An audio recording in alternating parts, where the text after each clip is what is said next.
because this might be the inner chronicle of what we are, and we have to articulate ourselves, otherwise we would be cows in a field.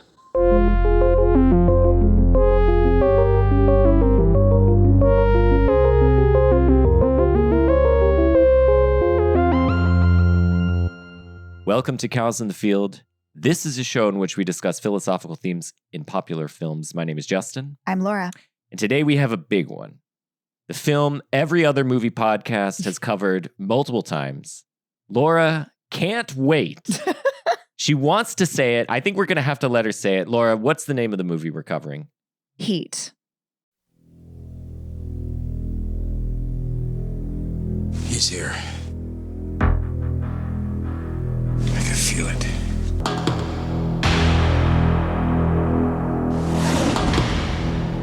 You search for the scent of your prey, and then you hunt them down. That's the only thing you're committed to. It keeps me sharp, on the edge, where I gotta be.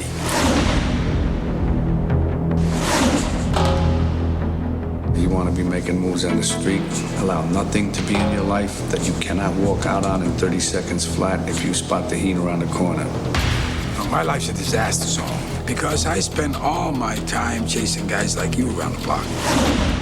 I do what I do best. I take scores. You do what you do best, trying to stop guys like me. You've been walking through our life dead. All I am is what I'm going after.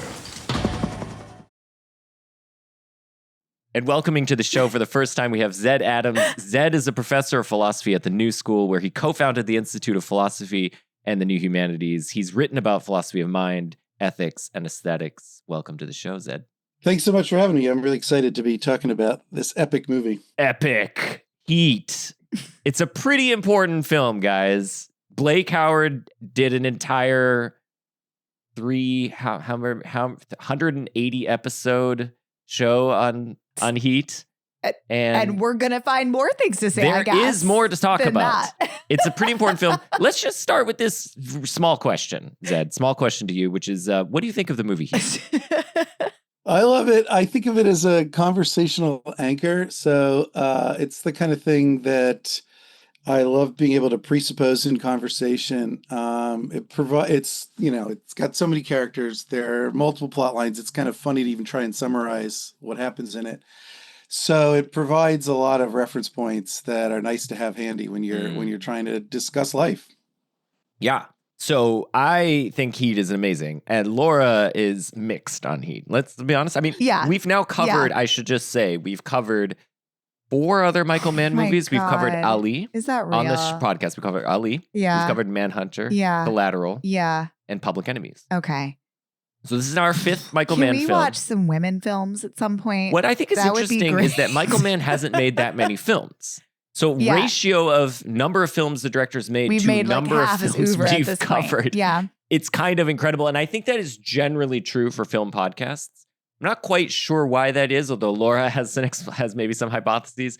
But let's jump into the movie. Have we not covered Miami Vice? No, we've not covered Miami Vice. Wow. Laura, I do want to just say that I'm excited about this because I think there is a real question about gender in Michael Mann's movies in general and Heat in particular. So I'm going to be curious both about how you think about the depictions of the female characters and more generally about the thematic concerns, like how gendered you take them to be. Yeah. Yeah. Happy to talk about that. And that's, I think I kind of move in and out of being frustrated by Michael Mann depending on the film. This one I find particularly it doesn't slot in for me, but weirdly I'm like a huge Thief fan. I can explain that. I think that's consistent for me. I can't explain that, but we can get to that later on. Great. But yes, I'm mixed. Yeah. Let me just ask you this. So, Zed, did you first see Heat in the theater, or when did you first see it, and what's your general relationship with the film? I did not see the theater. I saw it on DVD. So it would have been at the turn of the century, a few years after it came out. And one of the first things I do remember about watching it was how often you would get in trouble for having it being too loud. Yeah. Yeah. You got the dialogue up, and then the bank shootout takes place. Yeah, exactly. So I have now seen it in the theater multiple times, and it is amazing. And you're allowed to have the volume turned up all the way That's there. right. So that's the best. Maybe let's just start at the beginning of the film with this kind of operatic introduction that we get to all the characters and some of the main themes of the film. I mean, I do think that Mann conceives of the film as, an operatic tragedy. He sees in these characters a kind of theatricality that plays out, especially with Pacino, in Vincent Hanna. But everything seems like these characters could be stand-ins for larger archetypes. They're almost like larger than life in many ways. And in this film, you get this overture style introduction to all these characters. And I think it's quite interesting, how he cuts between, almost like contextless between all of these different, introducing all these different characters. Like we get our first shots of Neil Macaulay, and he's just walking through an emergency room, and then he steals an ambulance, and then we get another guy, and it's Chris, and he's buying explosives, I guess, in Arizona. Yeah. So it's interesting that you bring this up because, and you said you have not yet done Miami Vice, but Miami Vice is almost avant-garde in this regard, in that he tries to throw away the kind of standard Hollywood narrative conventions of telling you the backstory, setting the characters up, and having a kind of clear resolution. So Miami Vice starts mid-story and ends mid-story. And he does this, I think, more effectively. Like, we're kind of curious about their backgrounds in Heat in a way that we're not in Miami Vice, But yeah, I think about the characters you just mentioned. They are both in disguise. Yeah. So well, and there's a third character who's in a way also in disguise, which is Vincent Hanna, because he's the third one you see, and he's at home with his wife, and his incredibly tender moment of they're like having sex, or at least just kissing, and he's about to go to work. Anyway, yeah, sorry. And that's a total exception for him. Yeah, exactly. That's not his normal. It's not, home life at all. His normal home life is just being absent, detached. I love how this is in the process of building towards the first heist, which, I was checking the timestamps. The first heist really takes place at the 10-minute mark. So we're, building up the first 10, maybe 12 minutes of the movie. And there are two more things that I want to say about that intro scene. Yeah. The first just is the architectural context. So, more generally, in Heat, Mann is giving us a really distinctive depiction of L.A. So you're seeing Macaulay arrive on the metro train. Mm-hmm. You're not used to seeing metro trains in L.A. And it's a very modern depiction of L.A.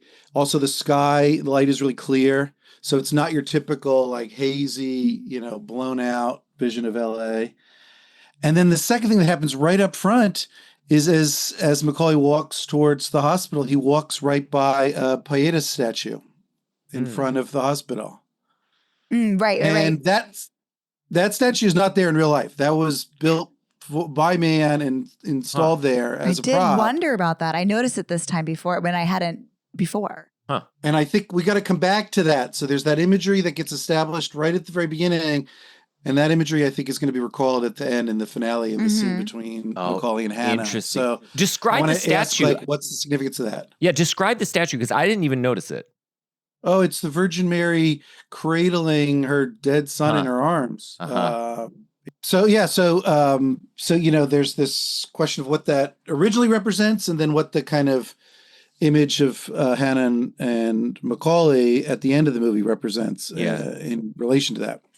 Right, where they're the two holding hands with the perished Macaulay and Vincent Hanna, and I believe if my memory serves, so Macaulay's facing towards the camera, Hannah's facing away from the camera. He's looking outward because they've clasped left hands together. Yeah, I'm thinking about this. I mean, and then at some point too, I mean, I think the closest to like the Pietà posture is when he's carrying in Lauren into the ER. Mm-hmm. Because he does carry her body, and she's slumped down in the same way that Jesus is across the Madonna, and that's in that statue. He's almost there with the mother of the murdered prostitute. Oh, right. Mm-hmm. It's another cradling kind of scene. Once again, Hannah cradling someone who's lost someone. In each case, it's Hannah. That is interesting. I mean, Hannah is this fascinating character. I mean, I just,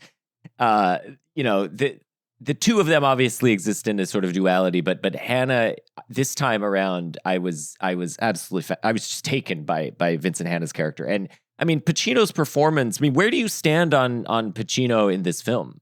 So, Pacino's famous for his overacting, but in this one, all of the times when he really goes over the top, it's in the context of trying to manipulate someone in the course of doing his job of being a cop and trying to solve these murders and, make progress.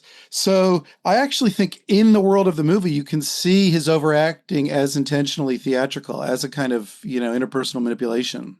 I think that's right. I mean, apparently also he's supposed to be like a cocaine, like a habitual so cocaine they cut that user. out. Apparently they did write in, and I don't know if they shot it, scenes where he was doing coke, and then they left it out because that's part of this, like jumping mid-story, ending mid-story, not telling you everything. Think about how little we find out about the kind of prison background of Macaulay and his crew. It's clearly there as this formative part of their identity. It's where they met. It defines Macaulay's goal to not go back, to jail. But it doesn't get fleshed out. We don't hear anything more about it. And this is where I think seeing Mann's work as a whole is so important, because I think Mann's first movie, Jericho Mile, is the movie that tells the backstory on the kind of men that we see in movies like Heat. So it's the only one that takes place in a prison. And we're seeing somebody, trying to cope with life in prison. And then all the other movies are all about, starting with Thief, people who, have left prison and are determined not to return. Yes. Just to dwell on Hannah a little bit. I mean, I think this character I find really fascinating, in part because he's so contradictory and he's so slippery. I mean, one of the things that if you're looking for one word to describe Vincent Hanna, I think like the thing that motivates him, the thing that anchors him as a character, it's that he's a protector. He aims to protect. But what does he aim to protect? And what is he? So he's got it. He's trying to protect Justine from the, he doesn't tell her all of the things that he sees on the street, right? He doesn't, and she sees that as him withdrawing from her, but he sees it as, no, I'm protecting you. Of course, that drives her away from him. So there's this kind of contradictoriness to his protection.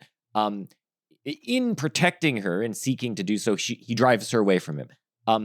He wants to, his dream that he describes to Macaulay is seeing the victims of the people he's caught, like the victims that they killed before he caught them, all staring at him, right? And again, it's again this contradiction of like, well, you caught the guy, but you're still haunted as if by the guilt of having not protected these people who've been killed, already. You didn't save them soon enough.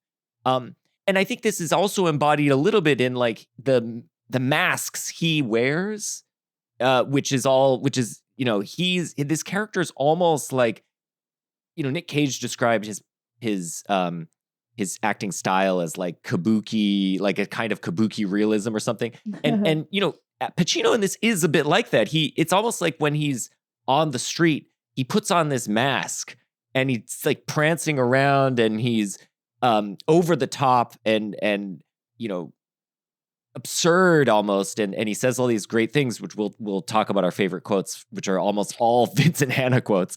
But again, that might be a type of protection. He's trying to protect himself from, and he says, and again, but there's a contradiction here because he says to Justine something to the effect of, I've got to keep myself sharp, I've got to keep myself ready on the street. But also at the same time, he adopts this persona to sort of keep it at arm's length So because of course he can't demean himself to the street level. He has to sort of remain above the fray. He has to somehow be apart from that, and at the same time do what the criminals do. He has to have no attachments and all that to go after them. He can't have a wife and kids. And so I think he's just a fascinating character to me because he has all of these contradictions sort of bound up in him. And then they occasionally sort of come out in these interesting ways, like where these outbursts of like chaotic energy. And to me, the only solace that this character seems to have is these moments where he's with Neil at the diner or at the very end of the film after he's achieved his mission as he sees it. Whether he's in fact achieved anything is actually a question I think we should talk about. But he's achieved what he thinks to be his mission, but he doesn't gloat or whatever or call it in. He spends some time holding his hand. I mean, I love that he takes the time. Again, a contradiction. Like, it's the guy you've been chasing, the guy you would kill at the drop of a hat, and yet the guy you're bonded to the most, and you're holding hands with like a kind of brotherly love. And anyway, so just as a character, what do you think of Hannah and like his, I don't know, arc throughout the film? So there's a lot there. I mean, you've raised one important topic, which I think we'll probably keep coming back to, which is the way in which Macaulay and Hannah are doubles of each other. So they're kind of similarities. Yeah. They're both similar with regard to the feature you're talking about. This kind of, there's no vulnerability. Like, neither of them is a vulnerable person. The only, except the one time Hannah, seems to become vulnerable is when he finds Lauren, his stepdaughter, having tried to commit suicide in his hotel room. And that's complicated because on the one hand, Justine, his wife, says, it's a testament to you that she tried to do it at your place after he moved out of their house. She picked you. Yeah. But it's also, it is evidence that he's an absent dad, just as the biological father is an absent dad. Like, he's not there for her. And so it could be her communicating to him that, that absence. But I want to talk about, like, if I think of that big picture about Hannah's defining feature, we have to talk about his relation to time. It's established in that very first scene. Justine asks if he's going to take her out for breakfast, and he says no, he doesn't have enough time. And that is this kind of recurring theme that we keep seeing with Hannah, the sense that he's always out of time. He's never able to, do the things he wants to do in the time allotted. And that's, on one level of description, something that's really similar with Macaulay. Macaulay also has, you mentioned the dreams. Macaulay has a dream of not being able to do what he wants to do in the time he has.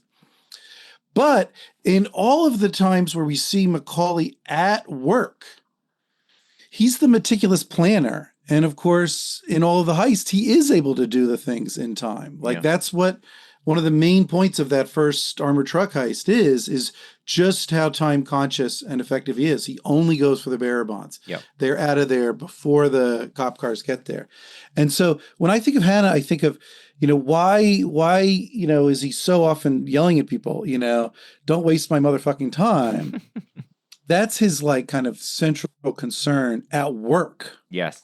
And work for both of them is their, organizing kind of principle of being. Yeah, because he's worried about being late. And that's his dream. His dream is that he was late. He couldn't save these people. And he's worried about, like, are these guys, is Macaulay going to be gone? Right. Is Macaulay going to kill someone else? But the criminal set the clock. He can't. Yes. Like that, like as soon as he's on to something, like he knows he's only got so long before they go, right?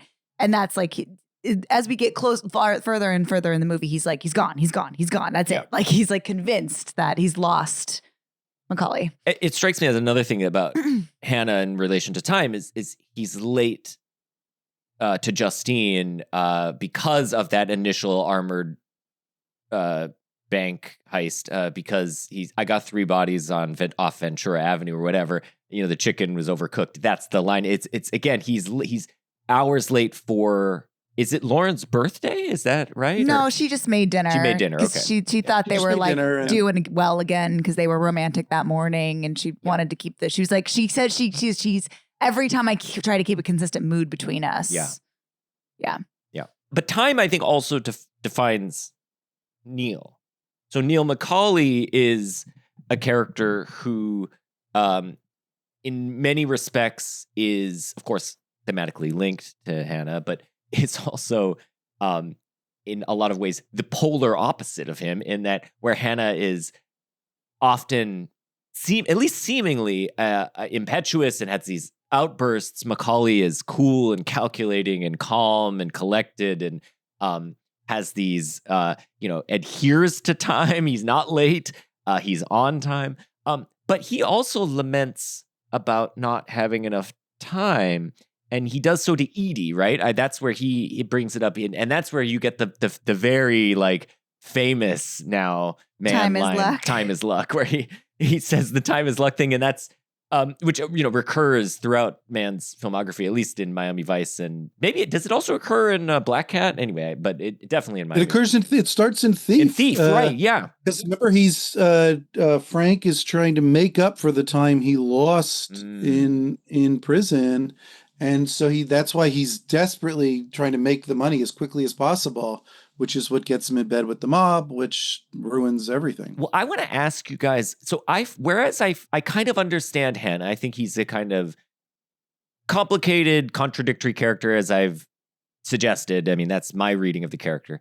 I find Macaulay a very mysterious character. I find him incredibly hard to understand. I don't know what his motivations are. Whereas, just to put a contrast, but I want to hear your guys' thoughts. I mean, I understand Chris. Totally. Chris is a gambling addict who needs money. He's got some compulsions. He's trying to, have a family life, etc. I understand Michael, Chirito. The action is the juice. You only need one line. The action is the juice. This dude's an adrenaline junkie. But Neil, I'm a little bit more mystified by. I'm curious. Okay, so Zed, what's your read on Neil? What motivates him? What gets this guy going? And why is he a career criminal rather than, say, the best middle manager working in a in a software sales company? That's a really good question. Okay, let me give a roundabout answer to that, because this is the central question for me: is our ability to identify with Neil Macaulay. Good. So, the movie sets up Neil Macaulay as this exemplar of disciplined detachment. And I think that's what so many people like so much about the movie. And back to the gender question, I think it's what so many guys like about the movie. I think, Totally. One of the themes I want to talk about is, why are guys, especially middle-aged guys like me, so drawn to this movie? I think we look at this disciplined detachment and his lack of vulnerability and think that's, impressive. Mm-hmm. But then I want to point out a kind of question, raise a question about our real ability to identify with Neil Macaulay's, resolute detachment. Because I think on a standard reading of the movie, we could call it the rewatchables reading, because they have, dedicated multiple episodes to it already. They're obsessed with it like we are. Yep. There's this sense that you're sad at the end of the movie. Like, you lament Neil Macaulay's decision to not go to the airport, to, turn off the freeway and, go and kill Wayne Grow. Yeah. And since that leads to, Hannah killing Macaulay on the LAX tarmac, you're sad and you feel like, he made a mistake. And I actually think that fundamentally misreads Macaulay's character. I think on the one hand, it is true, as you've already signaled with Hannah, these are both people who have internal contradictions. There's tensions. But for me, a crucial scene is just what happens in that tunnel, as they're driving to the airport, flooded with white light, and you see Edie kind of looking off into the distance, clearly optimistic about, going to see the iridescent algae in Fiji. But you see Macaulay clearly deliberating something very intensely. And then you see him kind of smirk. And I think, and that's when he decides to go kill Wayne Grow. And he says immediately after that, there is enough time to do it. We Very can interesting. make time. Yeah. And I actually think basically what we're seeing there is the completion of the overarching narrative arc of the movie. This is a movie about somebody who made a mistake at work and he wants to correct it. Uh-huh. Macaulay and Hannah are both professionals. That's Yeah. what defines them. It's Macaulay who hired Waingro Yeah. for the armored truck heist. And Waingro is the one who wasn't professional, killed the first guard leading to the other two guards being shot and sets everything in motion. Yep.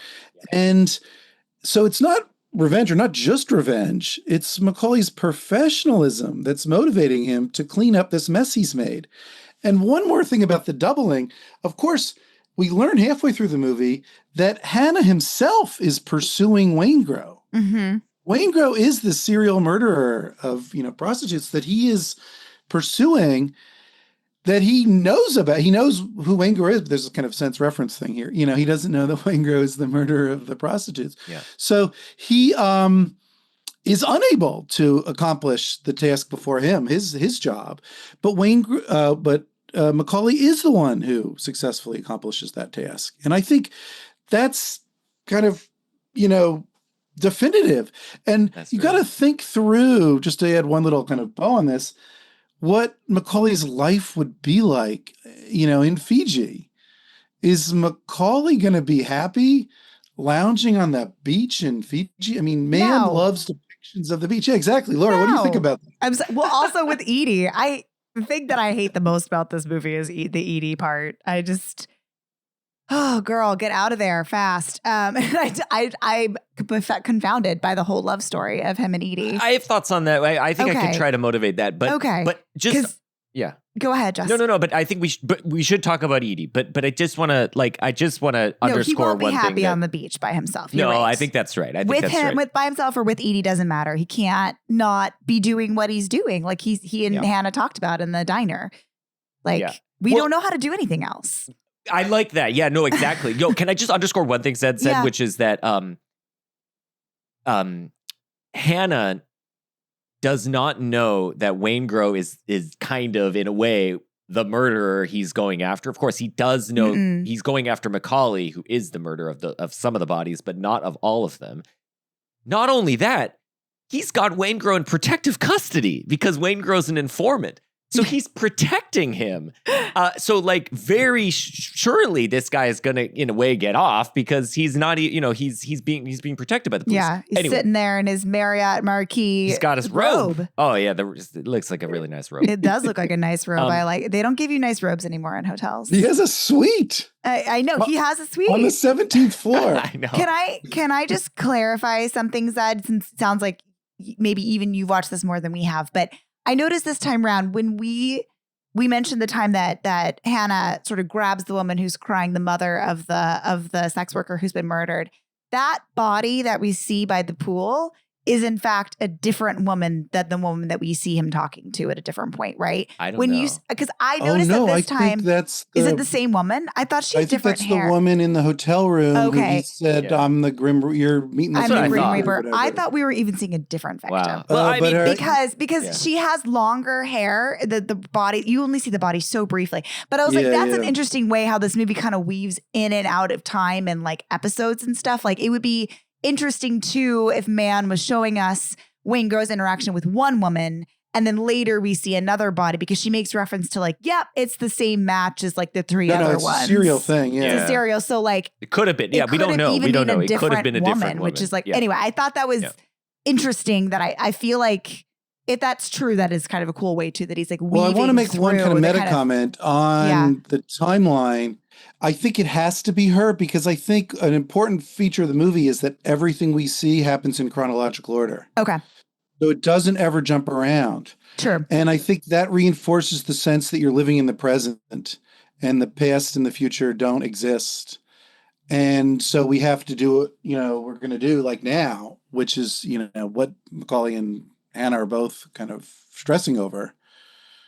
So I think, but one detail about that scene that I like that is kind of echoed in your comment about us seeing it for such a brief moment is that Hannah has to psych himself up to see the body. There's another cop there who's covering the body with a tarp or whatever. And it's nonverbal, but there's kind of like a back and forth, like, are you ready for me to pull it up? And then I think it's a female cop. She pulls it up, and then he sees it, and we see him grimace, and then we see the body for a second, but it all happens really quickly. I think we're in Hannah's position there, kind of also unable to look closely at this horror. Yeah. I mean, and we know why he can barely look, because she's going to be she one will of the show row up in his dream. dreams. Yeah. I just want to return to this thing. So the question of whether Macaulay would be happy in Fiji is a way of asking the question of like, what is Macaulay's ultimate drive? It's the telos. And, what is his telos? And one reading is like, this guy's just the consummate professional. He set his mind to this thing, and he will see it to completion no matter what the cost. That's one sort of read. He's just that kind of guy. In that way, though, I find the character quite alien, because typically we don't just see ourselves as mindlessly pursuing tasks that we have just set ourselves to. And once we've set ourselves to it, that gives our lives, the meaning of just, now I pursue this task. We normally like find ends that we have some sort of independent value for. And then it's our desiring of the thing that we think has independent value that defines who we are, the kind of people that we are. And this guy is like the ultimate instrumentalist. And that's, if we want to read him that way, as just like, no. It could have been robbing banks. It could have been pig farming. It could have been whatever. He would just be the best at that thing. That's one way to read the character. I'm not sure if you guys agree with that, but I'm just kind of curious, like, is there more to him than just he's the consummate professional? Well, like so many other Man movies, there's this deep suspicion of institutions and being embedded or, dependent on institutions. So as much as there are all these similarities between Macaulay and Hannah, there's one of the many differences is Hannah is a cop. Yeah. And, everything he does is dependent upon being part of that institution. Whereas Macaulay, as this, master thief, like Frank in Thief, is ostensibly independent of as many institutions as you could be today. But this is where I think there's like one of the many tensions or internal contradictions in Macaulay's character. Because think about how Macaulay, when he gets on the table at the, at the bank heist, says this famous line, so we're not here to steal your money. Your money's guaranteed by the federal government, doesn't affect you. That's this kind of fantasy he has that his heists have no actual casualties, where we've already seen in the armored truck heist that they have casualties. So I do think that idea of being kind of free from your dependence on institutional life is what defines Macaulay above and beyond just his professionalism. I like that. So he's kind of, in a way, the ultimate libertarian. He's just like, I don't want to have any dependence on anyone other than myself and maybe a few close associates. He also wants to go to New Zealand. Yeah, they all true. They all want to go to New Zealand. I'm just saying. And importantly, like all libertarians, there's a fantasy of what that independence, could look like. Yeah. But anyway, so to go back now to Edie. So the Edie dimension of Macaulay, which I think we can read it. There's many ways to read it, but here are two possible ways to read it. One is that he, maybe he genuinely has some affections for her or whatever. And so he sees like a kind of value in a companionship. Okay. Another read is, and the one I'm more sympathetic to is that it's a truly a moment of weakness. This guy knows he would be better off alone, but the moment of weakness comes at the dinner. He He's sees lonely at the everyone dinner. else around him coupled up. And he looks around and they're all chatting and sort of sharing side conversations. And he gets up and he calls Edie. And that's the moment when he decides, like, okay, I'm gonna try my hand at this. Mm-hmm. But I kind of read that as that is a mistake. That's a moment of weakness that's out of step with him and his fundamental character, and not one that would actually fulfill him, but that he, that's him bowing in a certain way to institutional pressures. Of course, it's not the institution of a government. It's more like social pressure, the kind of, the social institutions of like marriage and things that are putting pressure on us to sort of couple up. And he sort of sees the loneliness that he sees in contradiction, or sorry, in contrast to the camaraderie of his friends. And he knows that this is going to end when he goes to Fiji, and he maybe wants to preserve it in some sense. But I think there is something there where it's like, maybe that's just a mistake. Anyway, that's another way of reading it. But what do you think, Zed? Laura was nodding her head negatively when you were giving the first reading in terms of him actually, being in love with her. And I'm team Laura on this one. It comes out early on. She says, "You don't know me." Yeah, he doesn't know her. Doesn't know her at all. Edie, take off with me for a while. Where? New Zealand. When? I have to go separate. You could meet me there. My job. I got money. You don't need money. You could set up a studio and do work there. I don't know. What's there to know? Are you married? What? You come and go. Last thing I am is married. I'm a needle starting at zero, going the other way, a double blank. And all of a sudden, someone like you comes along. You don't know me, Neil. I know enough. Come with me. I think maybe we should go back to the notion of time and sort of passing. The kind of LA is portrayed, I guess, as a city in which people are transitioning through. So Neil is transitioning from the Bay Area through LA, then ultimately to New Zealand. Like LA is just a sort of stopover for him. And one gets the sense that no, actually, it's true. It's in the context of the film that Hannah is also a transplant to LA because we were told by Nate that his background is in Chicago, I think, right? He took down some crews in Chicago. That's what Nate says. And so he himself he's in a way also transitioning through. But talk about like how, the city and the transitory nature of the city is sort of portrayed in the film. So that's such a good question. Here, I think it helps to think about what movies he contrasts with. It contrasts with a lot of different movies, but one is Michael Douglas's Falling Down from 2 years before, which is the complete opposite of a depiction of LA.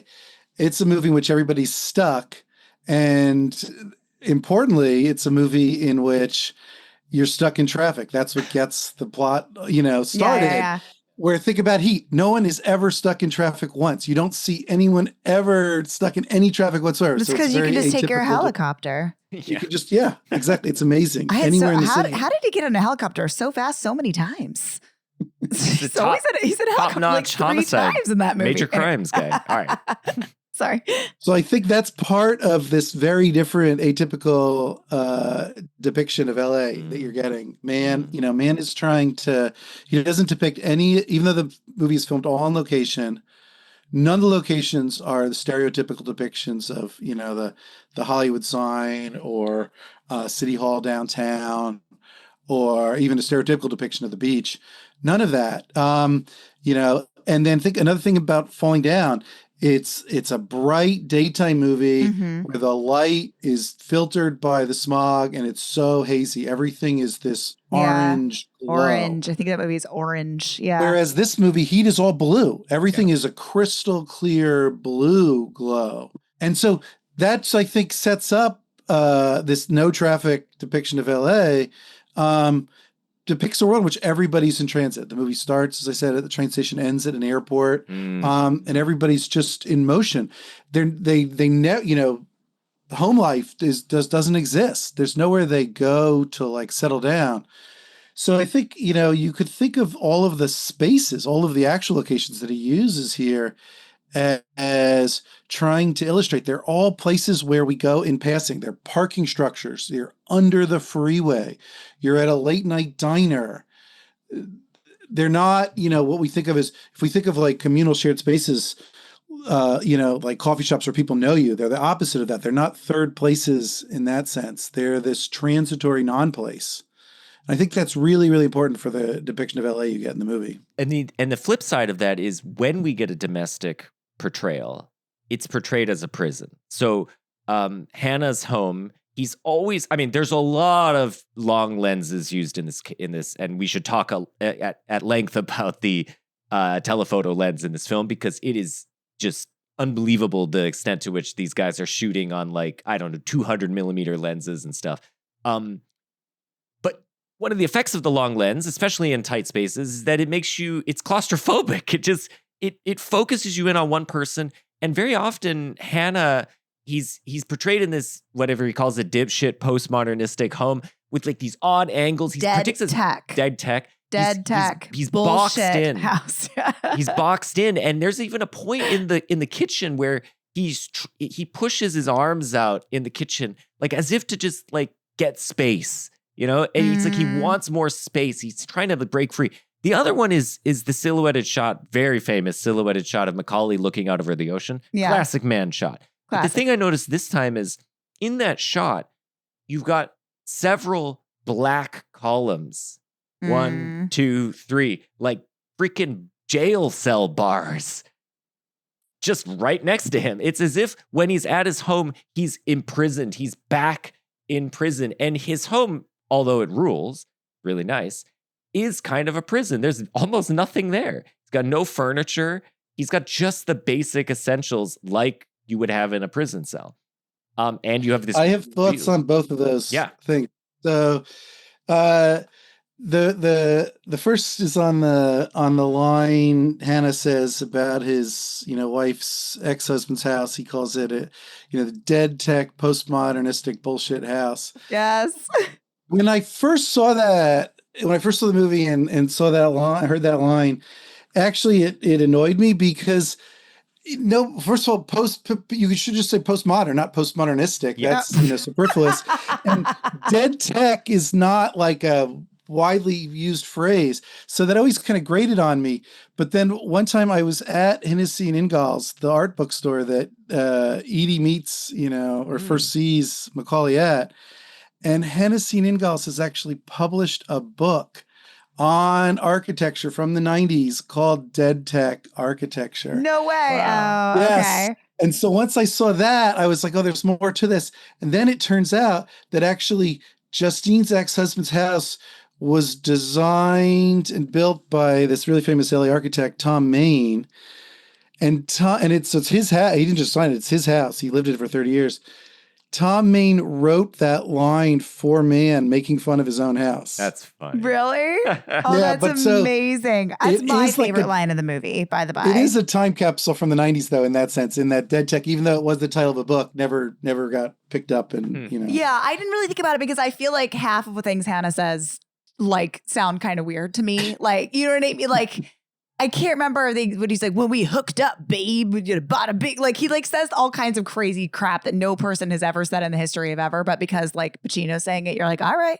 Yeah, that's the genius of Pacino. I guess so. So when he said dead tech, I was like, I've never heard that phrase before, but I love it. So I just, it totally was, summed up what I also kind of found yucky about that house, which is one of my first impressions of this movie, because we see the house, we get a little bit of the layout when she's looking, and it's all angular. When Lauren's looking for her barrettes. Oh, yeah. We're going up and down the stairs, and I'm like, man, this house is pretty to photograph, but I would hate living in this house. It's so angular. It's all metal and glass. They don't zoom out enough to show you this, but actually the shower is in the middle of the living room. House, every time Lauren just bounds up there after they were just having sex, I was like, do you guys have a door? Or what's the deal? They literally just finished coitus and she's like, Mom, where are my barrettes? And I'm like, oh boy, she just came up that staircase. That's crazy. Okay, so that's Hannah's house. I think Macaulay's house is just amazing. So it also has a background. So there's this Canadian painter, Alex Colville, who did a painting in 1967 called Pacific that depicts a guy standing in front of a floor-to-ceiling window, looking out on the ocean, and in the foreground there is a coffee table with a gun on it. And that was Mann's inspiration for that shot. But I think the significance of that shot and that location goes far beyond that, because I think, as you're emphasizing, there's a way in which he's trapped in there. He's trapped by like walls of glass. And so one analogy I think helps to start thinking through the symbolic significance of those walls is how Edward Hopper uses glass. So think about Nighthawks. Nighthawks, the people are in the diner, they're all lonely, but they're trapped behind glass, and the glass does kind of symbolize their inwardness, like the distinction between their inner lives and the outward world and the disconnect between them. Now, I think Mann uses Macaulay's house to make the inverse point. Like, we're not looking from the outside in, we're looking from the inside out. And there we're like experiencing him being trapped. But there's a French writer, Jean-Baptiste Thoret, who has an amazing metaphor for this. He calls it the aquarium syndrome. He thinks that you should think of Macaulay's house as, this like aquarium with the ocean on the other side. So you're trapped in the aquarium dreaming of the ocean, but you'll never get to it. And I think that gives us a way of reading the blue light that suffuses the movie. So, a question I've always had, why is this movie so blue? Well, think about what Macaulay says in the late night coffee shop conversation with Hannah. He says he's drowning. He has these nightmares of drowning. I think what we're seeing in the aquarium, house is a visual metaphor for the way in which, he's submerged. And that's why he thinks he has to escape LA, because he has to, escape drowning, underwater in LA. And that's why he loves so much anytime he can get above the waterline and look down on the lights. That's what those scenes symbolize. Like Edie's house is him having gotten up, out of the water, looking down and being able to breathe for once. Yeah. But another time where we see him see the LA, lightscape is right after he decides to go for Waingro. He turns off the freeway onto the, exit ramp, and then he looks down on the lights. And I think he's once again like breathing. And so I think that's the time when he's actually living. That's when he's doing what he wants to do. There's another dimension to the aquarium metaphor, which I'm hearing this for the first time. So I think this is really interesting. But when you're in an aquarium, you're being viewed, right? Like the things that are in the aquarium are the things which are to be viewed from the outside by people outside.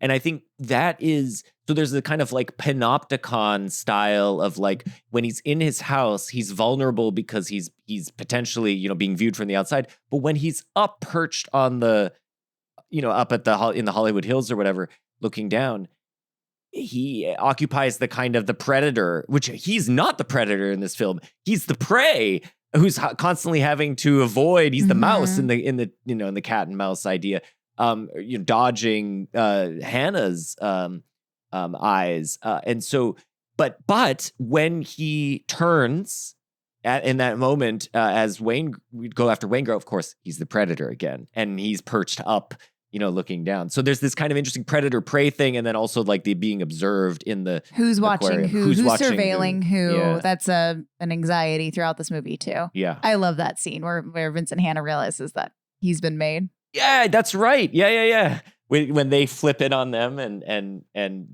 they go and surveil them from that scene for me is so important. We could probably talk about it more, but I want to emphasize one aspect of that we've already talked about the relationship between Hannah and Macaulay.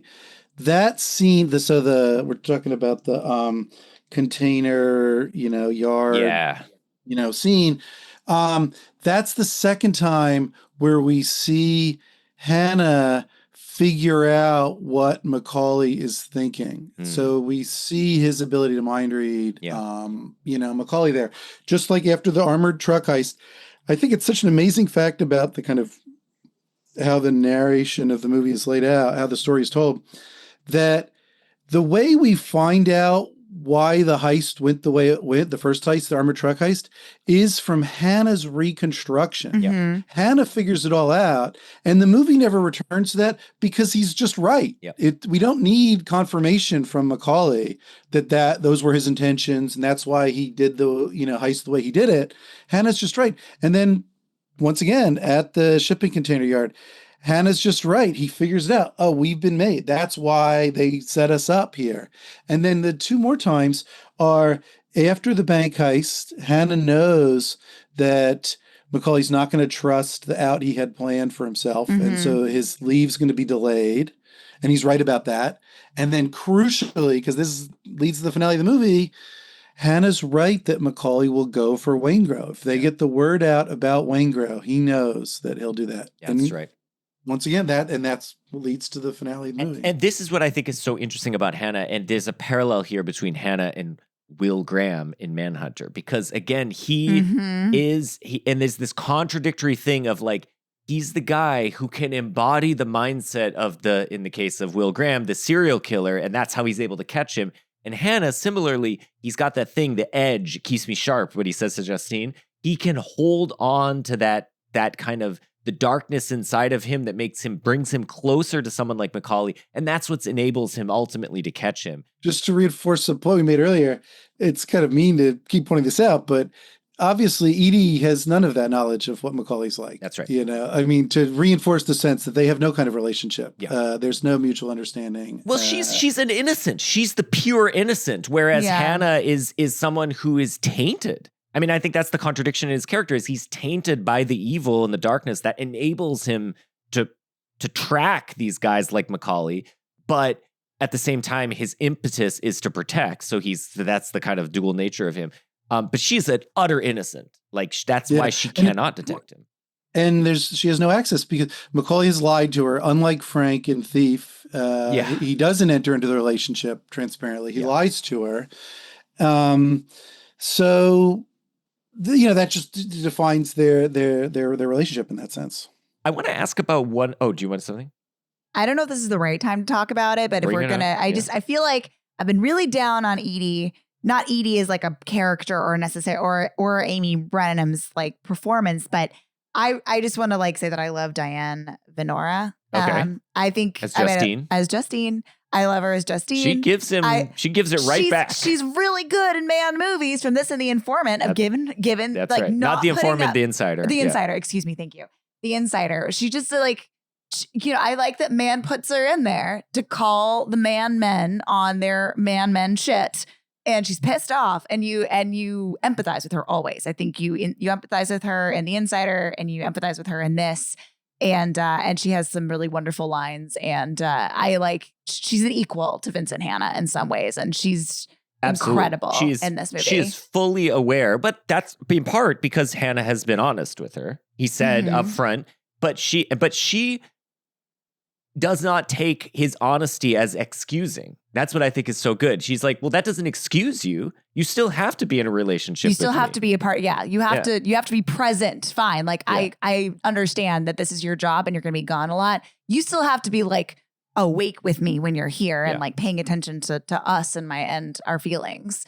So I love her. I love her in all movies she's in. You never told me I'd be excluded. I told you when we hooked up, baby, that you were going to have to share me with all the bad people and all the ugly events on this planet. And I bought into that sharing because I love you. I love you fat, bald, money, no money, driving a bus. I don't care. But you have got to be present like a normal guy some of the time. That's sharing. This is not sharing. This is leftovers. An important contrast here is Macaulay is transparent with Hanna in the coffee shop scene. They're both brutally honest, and he actually slips up and he's too honest. He reveals that he has a woman in his life. Right? Yeah. Which is what leads Hanna to be able to put two and two together when he's outside the hotel and he sees a woman sitting in a car by herself that's Macaulay's, actual, partner. Which he wouldn't have known about. And so he wouldn't have thought to go down that alley and look for him there. I do want to point out one funny detail because I think his point generalizes. I've been to a lot of the locations from Heat in real life. I haven't been to that hotel, but it's still there and you can see photos of it online. The alley looks nothing like how Mann shoots it. It's so spectacularly beautiful because of how he's lit it in the movie, as are all of the highway underpasses and everything. But so many of those things, in real life, the metro train station is lit, just beautifully. They are amazing structures. I love the, freeway overpasses of LA, but Mann brings out their beauty through lighting in an amazing way. He is, it's the style of this movie. So there were two things that I have a choice point I have to make now. Because on the one hand, I was like, should we talk about the other female character in this film, Charlene? But the other thing is the style. Also love Charlene. Okay, let's talk about Charlene briefly, but I do want to talk about the style, the stylistic dimensions of the film. But let's just talk about Charlene briefly. So Charlene is Chris's wife, and I just want to share a quote I read from this book, Existentialism and Social Engagement in the Films of Michael Mann, which I thought was really interesting. And I hadn't, in retrospect of this quote, I was like, this makes perfect sense. But I hadn't really been thinking of Charlene as a character with a lot of autonomy. But I think she actually does have quite a bit of autonomy. Oh, yeah. So here's what she's more of a diehard criminal than Chris is. Well, here's what Vincent Gaines says. So he says, Charlene is dictated to by various men, including Chris, Neil, and Sergeant Drucker. Yet in response to the dictations, she makes her own choices. Chris's gambling limits the income for the Scheherless family, so Charlene seeks an alternative with Marciano. Decisively once Chris becomes a wanted fugitive. When instructed by Drucker to identify Chris, she chooses to save him and lose him in a single gesture. Like, she ultimately, and I think it's interesting that she is being dictated to, and yet she herself makes her own choices in those, double binds she's put in. Yeah, and Neil was like, you're going to give him a second chance. She's like, yeah, totally, definitely. And meanwhile, that she's been talking dirty with Hank Azaria this whole time. Yeah. Because this is how this goes, but she's like, oh, you want to pit me up later? Oh, yeah, I'll give him a second chance. Whatever you say. Yeah. Whatever you say, Neil McCauley. She will just nod along with those men who are trying to boss her around, and she'll do her own damn thing. I love her. I also love that she's just like, you're not making enough money. You're not criming hard enough. Well, because he's gambling in a way. That's the problem. Know. But I get the feel like she's more committed to this life than he is even. I think she rolls. Yeah. I love Charlene. I really like that point because, you see a contrast, as you folks are mentioning, between her and Justine and Edie in this regard. She's the only female character who makes that kind of existential choice that Mann loves. Mm-hmm. Where you see them reflect, you see the character reflect, and they deliberately decide to do something that's risky. Yep. And it's beautifully shot because you see it all. Drucker is behind her, so you can see her nervousness as Drucker says to pull over Chris, and she doesn't know if it's going to work, is the subterfuge going to work or not. There's I love the movie so much, but one absurd part is he does Chris, when he goes to the guys playing basketball or whatever, he does ask them if they know if there's anywhere that sells bread. Is that what he says? That's just funny. I didn't catch what he said. Cigarettes or beer. Yeah. He's like, I could just really go for a roll right now, guys. I will also Drucker, to your point about her autonomy too, and her making a choice. He just finished this speech where he was like, let me just tell you about how your child's life is totally locked in. Right. I'm going to explain how his whole life is going to go. When you are in a situation like this, when your child is in foster care, that's it. He's going to steal a car. He's going to do this. He's going to this. It's his whole life is laid out for him. Fated. Exactly. Yeah. And he's treating her like that. He's like, you know how this goes because you've been there, which you might read she's been in foster care or whatever. And so he's just he's trying to tell her that when you're in a certain position in life, you have no choices. And she's just like, fuck that. I've got plenty. Yeah. I've got choices. Yeah. And maybe they're really cursed choices, but they're my choices and I'm going to do it. Well, that is the existentialist credo. Yeah. It's you gave me two choices, it's still my fucking choice. Hell yeah. Yeah. But she's not going to take that shit. I love Drucker's speech there because that is probably the clearest articulation in the movie of Mann's general view about institutions. So we have, this prison system that's supposed to rehabilitate people in the ideal case, and we're just getting this, completely different picture of it from a cop. This is a movie, interestingly, importantly, unlike Thief, it's a movie in which there are no corrupt cops. In Thief, remember, the only time we see cops, they're corrupt and they don't do any work. Like, that's Frank's big criticism is, you guys, I'm the one doing work and you're just trying to steal my money. In Heat, the cops work. We see them work and they put themselves at risk, and one gets, Bosco gets killed. But in spite of all that, in spite of them being kind of, having clean records in that regard, they have man's view of the institution of prison, that it is entirely corrupt and just destroys people's lives. Yeah. Yeah. But even within that corrupting institutional structure, there's room to make a choice to sort of refuse it if one so wants. And I think that's that interesting existentialist thing. Similarly with, Macaulay, who's decided just to reject all of this institutional stuff, or then potentially in a mistake decided to embrace aspects of it in his romance with Edie. But I think it ultimately comes down to these decisions, these sort of turning point decisions of each of the characters in pivotal moments that I think that's what drives everything in the film. So there's nothing in the film that is fated. Like the ending of this film could have been anything in a way. When you're watching the film, it just could go in any direction. It's just going to depend on what these characters choose.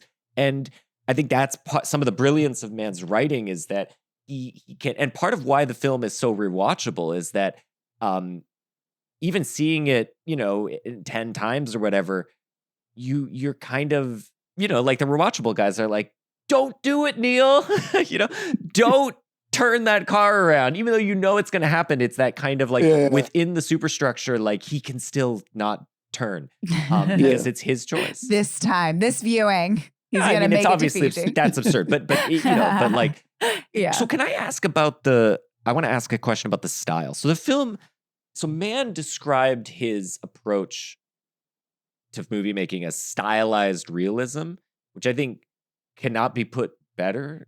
She just put it exactly the best way one could put it, which is that there's obviously this dimension of realism.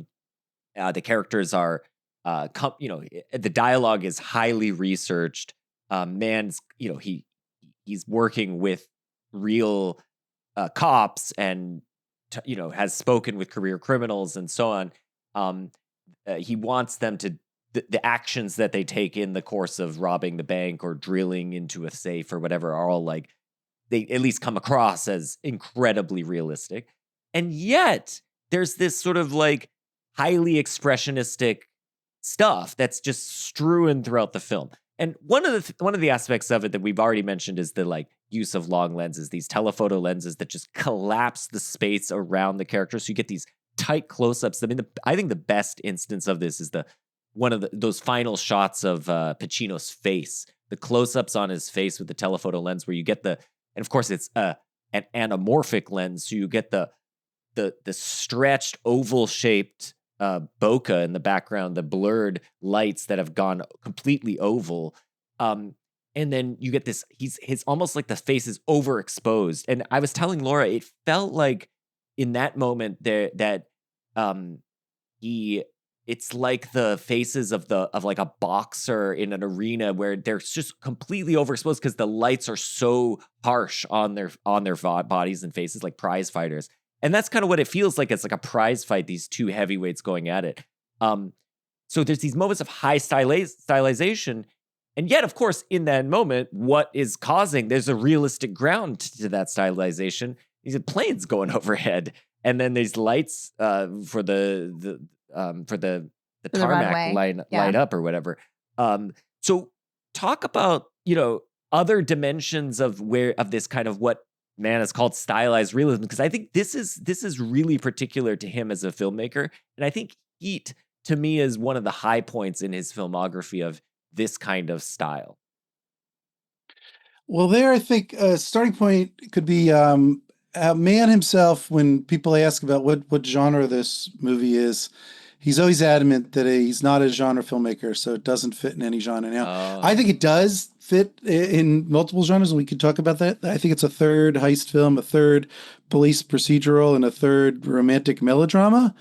But what I think Mann is right about is that, unlike his contemporaries like Tarantino, that's not how he's structuring the story. That's not how he's coming up with the content. As you brought out, he does absurd amount of research. Like, he seems to just love hanging out with criminals, and he's spent decades with them. So everything is, so concrete in that sense. Like, he really wants it to be based in, the specific experiences of real people.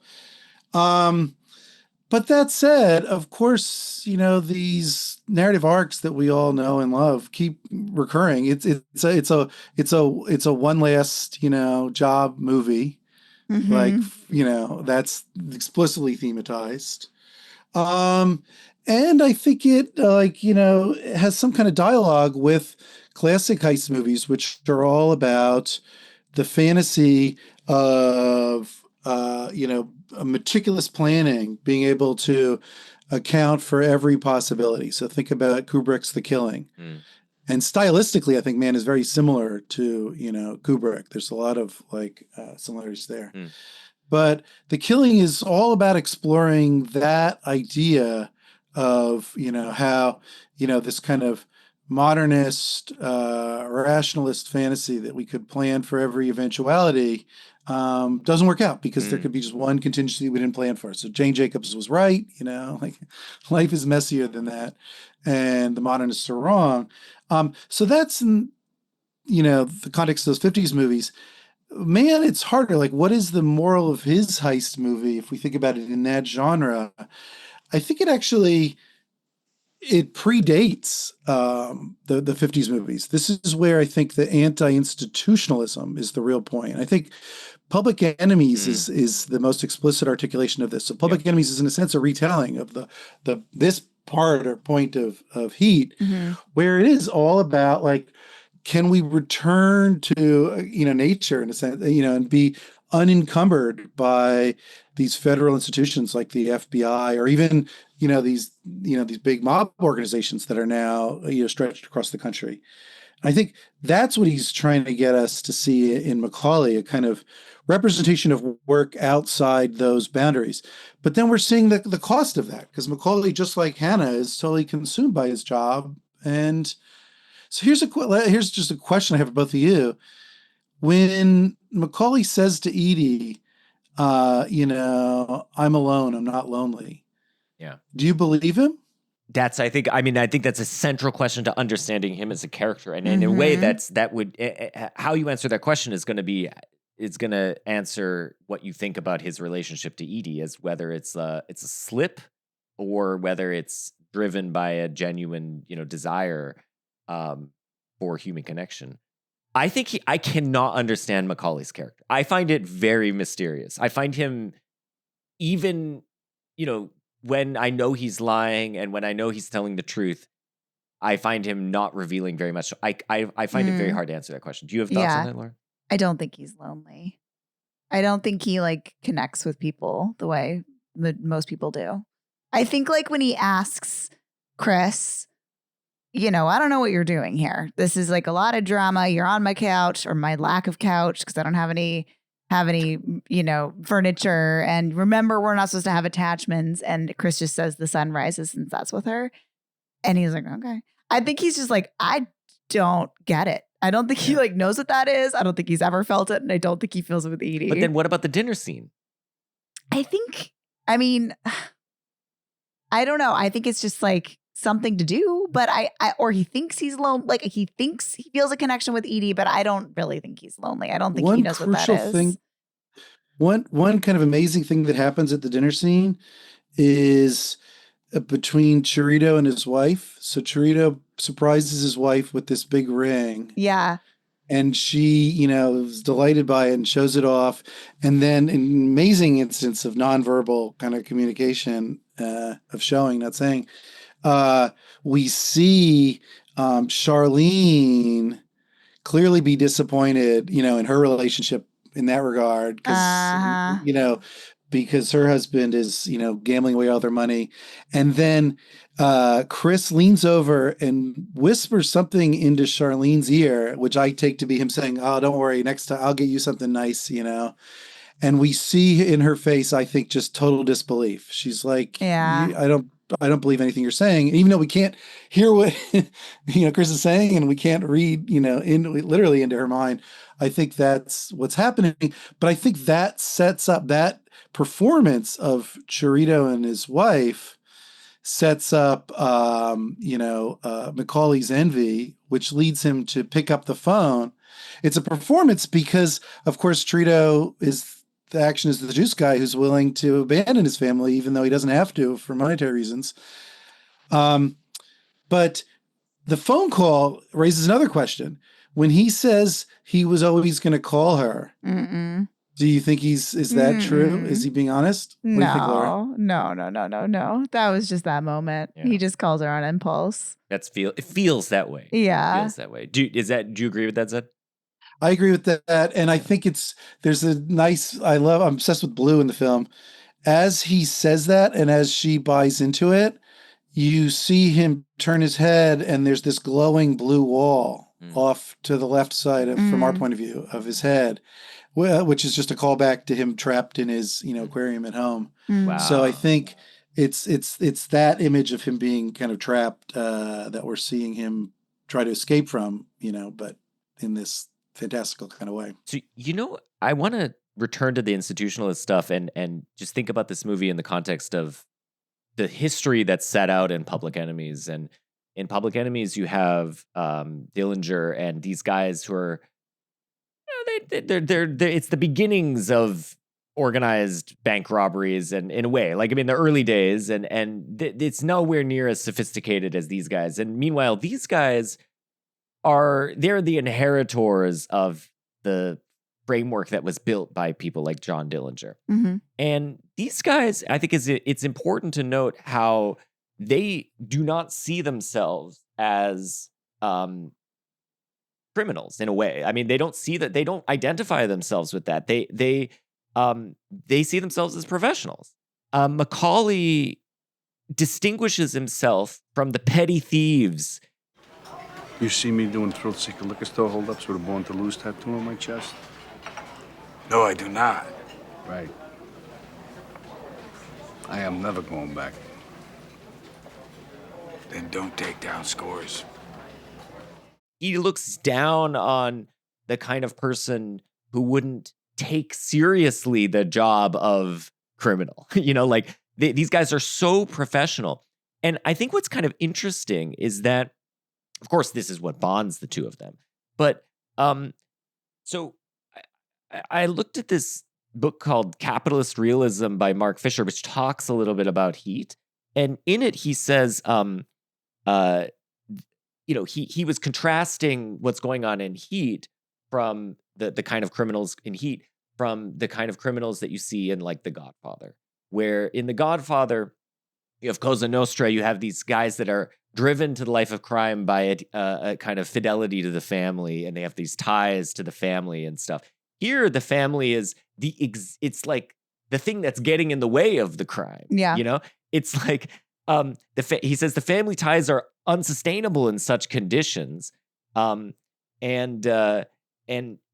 basically what he thinks is going on is this is an illustration of, so this whole book of Capitalist Realism is trying to articulate the idea that in late capitalism, you have this thing that capitalism feels inevitable, that this is the inevitable. There's no other alternative economic system to capitalism. And the idea is that what happens is that as criminality is like a dimension of capitalism, and this is now a quote, as the organization of work is decentralized, so now you have lateral networks replacing pyramidal hierarchies. So lateral networks of just isolated criminal networks as opposed to some pyramidal network of a crime family. A premium is put on flexibility, which demands an instability of family life, et cetera, as the job's demands have become too great to sustain anything else. And I think that is really interesting, that in a way, so to tie this back to Public Enemies, the outgrowth of what starts in Public Enemies, then you go through like the Cosa Nostra, and now you get here, is professionalization, which is effectively what capitalism demands. It demands that the competition is just going to demand that you get better, and it demands more of you, totalizing work. And of course, on the flip side of Hannah is the same thing. You got to get better. And again, totalizing work. You can't sustain a family life in this. There's no room in a capitalist marketplace for family ties. It's just devotion to the task, to the work. You sort of literally become your work labor. And in both of these guys, that's what effectively they become. And I think that is kind of interesting because I think Mann has spoken about this. I don't have any quotes, but I think he has spoken about, capitalism, and again, in the context of institutionalism. And so it's just another dimension in which these sort of invisible institutions are dominating these people's lives, even as they're trying to escape from them. So it's like, there's no way to escape from it. And that's, I think, what Fisher's trying to argue, is that like capitalism is sort of all consuming. There's no escape from it. I think the best illustration of that in the movie of these characters is kind of maximally neoliberal, modern neoliberal subjects who are, maximally individualistic, is when Macaulay talks to Chris, Michael, and Trejo about whether they should go ahead with the bank heist they have planned. Because he asked them all one by one individually, do you want to consent to being a partner in this heist or not? And they have a choice. It's for them to freely choose. And in fact, he encourages, of course, Michael not to participate. And just imagine the contrast there between that process of, kind of individual decision-making and what would happen in The Godfather. Right. There's no question in The Godfather, if you're part of the family and the person in charge says, we're going to do this heist, you don't get to decide whether you're going to participate or not. You're not this, free, subject in that sense at all. Yeah. That's unthinkable. You have this commitment to do whatever they say, and that just overrides everything. It overrides your autonomy completely. So I think Mann's obsessed with that. I mean, it comes out in when Macaulay asks Don, do you want to be part of this heist or not? Like, choose, but you got to choose now. Yes. But then we see Don deliberate. What I think is so interesting about that is that, yes, they are choosing. They are getting to choose ostensibly, and this is the existentialist part of it. But their choice is completely constrained by these invisible dimensions that shape their characters. Right. Like Chris is a gambling addict. He needs the money. And Chirito is an action addict. He's addicted to it. And in the case of Dennis Haysbert, what's his character's Don. Yeah. We get this seen how huge preamble of like he's getting exploited by this dick guy who exploits guys coming out of basically in halfway house type labor, and like he's being shit on by this employer and stuff. Like, in some sense, there's no choice. I mean, there is a choice. Of course, there's a choice. He's got his wife or his girlfriend is like, I believe in you and you can do this and stuff. But in that moment, it's like you can't see the character not going that way because it's been built up that, like, in a way, like he has to. And so I love that, again, that Mann tension. Tries to make us think it's a choice. I think, man, that's part of the long pause. If you watch just how long, I mean, it's funny. The Chirito line, action is the juice, is all we remember about him, but it actually takes him a long time. He does. No, it's true. I forgot how much he goes back and forth. But he also looks sort of confused by having a choice too, because he is such a like but he originally says like, I do what you do. I do what you tell me to do. Yes. And Don has, and Neil has to be like, not this time. Yeah. And he looks sort of befuddled. At You're a right. loss Yeah. for how to make a choice on his own. That's right. I think he's just been kind of following Neil around ever since prison. Yeah, that's right. But again, what I think is interesting, these guys are definitely making choices, but it is there's this superstructure in place, which is demanding of them that it's like a totalizing thing that demands that they give all of themselves to the job, so to speak, in order to succeed. There's no like, it's not Dillinger who could just like decide to rob a bank and then just go and do it. Like, there's this meticulous planning that has to take place, and you have to be completely devoted to it. And I find that I think that is really interesting, that the sort of the notion of career criminality. And I think this is, again, partly what speaks to men, like, because of course we're not robbers or murderers or whatever, but we are people who within a capitalist market have it's been demanded of us that we specialize and that we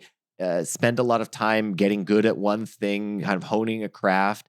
And we enjoy seeing that depicted on film. Like, we see that a reflection of ourselves, or at least an idealized version of ourselves, in these characters. And it's the guys doing well at their jobs. Like, I like that stuff. I like seeing it because it's a kind of satisfying thing to sort of see the fruits of one's labor paying out. Laura, what is your reaction to that description of the appeal of their dedication to their craft? What do you think about that? Yeah. Okay. Which piece of it though? Just the piece of it. Like idea that I could try to give my version of it, but give your version, Zed. It would hit all the same points. It would be, look at this amazing thing. These guys just do their job all day long. Their jobs are awesome and exciting and fun.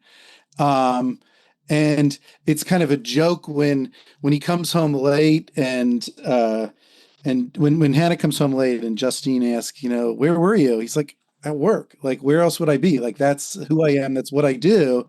And we're seeing how cool that is. Because as we've already joked, if he does come home and have a fight with his wife, what can he do? He can literally just go get in a helicopter and fly over the LA grid. Yep. So that's pretty awesome. But the complete, the sense that there's both an attraction and a sense of being trapped by, this demand that we like hone our craft. Does that appeal to you, or do you find that terrifying? Or I don't know what words you would use to describe that. There's this sense of demand that we hone our craft. Now, I'm sorry, I don't have an articulate answer to this right away. This is the man thing, though. Yes. Men doing their jobs. Yeah. I mean, I like watching people do their jobs well. Like, Right. I'm not above that. Like, I understand the appeal of that. And I think the times that I'm enjoying Heat the most are the heists. Okay. Yeah. I think when we get to the home life is when I'm not enjoying Heat as much. which is, I think, what's interesting, because I think that's the meat of it for Michael Mann, is what he's so interested in, and what I find frustrating. But I want to just watch movies where Macaulay just goes through a hotel and knows how to get into that room and call this person and pretend he's room service and be like, they fucked up the number again so we can get to where Waingro is. Yeah. But Hell yeah. That's a third of this movie, as Zed pointed out. I mean, it's basically just like Ocean's 11. Exactly. Like, if you want to watch a really slick version of it, just watch Ocean's 11. That's why this movie is a 5-star masterpiece. It transcends that. It's that plus all of the other stuff. But it's an existentialist sort of meditation on institutions and all that. Yeah. I think I would just take the Thief version of it, where it's a little bit more of a zoom in on one relationship. I find this too diffuse. It's sprawling. There's too many relationships. Yeah. I'm not getting enough. I don't understand Neil. I definitely don't understand Neil and Edie. And so I think that's where it gets sticky for me. I'm interested in this idea of feeling trapped and that you have to hone your craft so much. I don't feel that I have to hone anything. Well, you're in a very privileged position. No, I mean, but isn't it a privileged position to be really good at something versus being a Don, where you're just part of the economic churn and you're just treated as a cog in the bigger machine? Right. That's true. I think there's this idea that we're that's forced to specialize and be so good and we have to be better than everybody else seems to me like the privileged position. But my point is that that's a kind of being trapped, just as when you don't have any special skills and you're intersubstitutable piece of labor. That's of course you're trapped because you're at the whims of the capitalist. But when you are the capitalist, effectively, Mhm. you are also trapped by the system because if you don't work hard, your material wealth is going to be eaten by someone else. Like, so there's a kind of, we're all trapped in this system. That's what I was kind of getting at. And so it's not that like one is worse than the other. Sure, it's probably worse to, be a line cook getting shit on by that and guy. having all your crappy salary that's already crappy getting garnished, your wages getting garnished. Totally. Yeah. But I was just thinking it's also a kind of being trapped. There's a totalizingness to the system that traps everyone because there's always another, in a way, like shark coming to eat you if you don't, Mhm. The beauty of this movie is that it has everything, it has representatives of all these possibilities. So I think Roger Van Zant is our representation of the capitalist figure. Yeah. Because he's criminal, but he's actually part of this enormous, international institution. He's got banks in the Cayman Islands or whatever. Every time we see him early on, every time he's making a decision about what to do about Macaulay and the bearer bonds, he's simultaneously like, investing in stocks or whatever. He's on the phone and he's handing He's speaking notes. Spanish. He's a Spanish, global man. capitalist. Yeah. Yeah. But he's got to look over his shoulder all the time. Yeah. He ends up living in his office. Lives in his office because he's afraid he's going to get killed. I think that's right. But I think they're all in a way trapped by this system. Anyway, I want to just raise. Are the women just trapped by the men that are in the system? Yes and no. I mean, I think like it depends on what the women want. So Edie and Charlene is in a certain sense trapped because she's economically bound to Chris, but in another sense not, because romantically she's pursuing other partners. I think she's autonomous. I'm into the reading where she's distinctive. She's unlike Justine and Edie in that we see her, making decisions outside of the context of her marriage, which she's trapped. And he even, Chris went to he threatens her. He says you don't like it here? Like, give me your car keys and your checkbook on the way out. And she's like, yeah, okay. Like, I might do that. And I'm taking our child. I think Edie is trapped because epistemically she just doesn't know enough and she's lonely. And then Justine is interesting because it's not clear what she ultimately wants. Maybe she ultimately wants a kind of stable domesticity for her daughter, in which case, she realizes she's not going to get it with Hannah and she moves on. So in a way, she's the one who effectively ends their marriage by cheating on him and then, No, I don't think that's right, because think about at the hospital scene, they're separated. Hannah's moved down, he's at the hotel. But then Hannah brings her daughter to the hospital, and they, have heard the good news that she's recovering or whatever. And then she, in an optimistic tone of voice, says, "Do you think it could work?" And it's Hannah who says, in this brutal kind of moment of honesty, "I don't think so." And he's like, "You were right about who I am." So I think what she wanted was a different version of him. And she was still holding on to the possibility that he could be that other person, where she didn't have to share him, or he was open to her. She wasn't only getting leftovers, as she puts it, but he had a job, but this job was only part of his life. Yeah. And then the movie is showing us that that's not who he is. He can't give her that. And he's open with her. And then I just love the next moment when she then said, he gets the beep or whatever, and he's like, "I'll stay," and she's like, "No, you can go." And then we see Pacino go down the stairs, skipping. Like he's on a first date. He's dancing down those. He floats down the stairs. Yeah, that's right. That's right. Well, here's still one sense in which Justine does have agency. I mean, she is the impetus for the end of that relationship. Although you're right that she potentially wants to patch things up at the end, but But by cheating on him, that effectively ends it. And But I think the cheating was a strategy to get him to try to get him and come back. But she says some version of that. Yeah, but yeah. it's Do you even get angry? That's right. Yeah. But it's what gets him ultimately to realize that they can't be together. So it serves as the impetus for the end of their relationship, even if maybe that wasn't her intention. I was thinking about that moment when you were earlier talking about Vincent Hanna as a protector, and that's his primary identity. Because I was like, oh, that's generous, is how I thought about it. Because I feel like I have her narrative in my head where she calls him a hunter. That's his primary identity. She's like, you're smelling the wind for your prey. That's all you're doing. And he repeats that back to her when he puts the final nail in the coffin of the relationship. And he says, you were right when you said all I have is what I'm going after. Yeah. But I think in some way, I think he does see himself as a protector.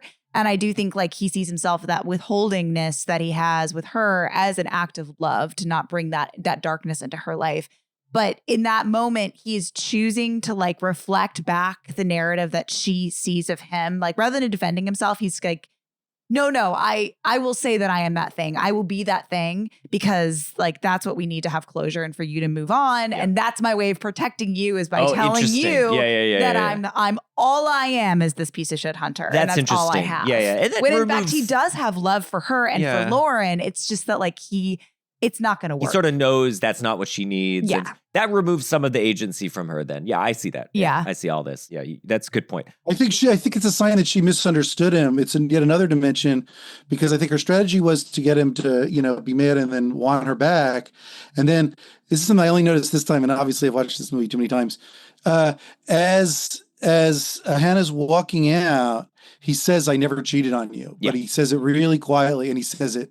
He's pissed, and it seems like that's a break. So I think you are right that from his point of view, that ended things. We haven't talked about John Voight. John Voight. We should talk about that briefly, because it does matter for the overarching structure.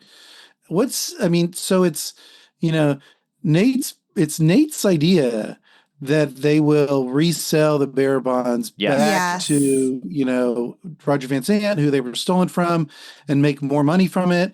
So in this, extremely capitalist kind of calculation, and he, that seems like the reasonable thing to do.